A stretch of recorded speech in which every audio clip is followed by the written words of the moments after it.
In this assessment, we're asked to identify what the other product might have been based on this arrow. Now, when a carbonyl reacts with a proton, if we show this pair of electrons grabbing a proton, we will learn later on that this is the more stable carbocation, and it's the one that's going to be made.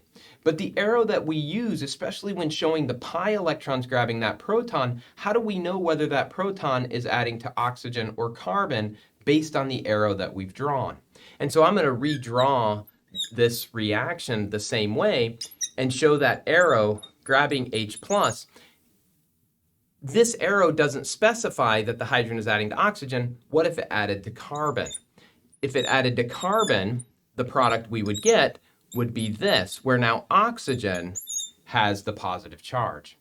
This arrow doesn't make clear which one we're forming, this one or this one.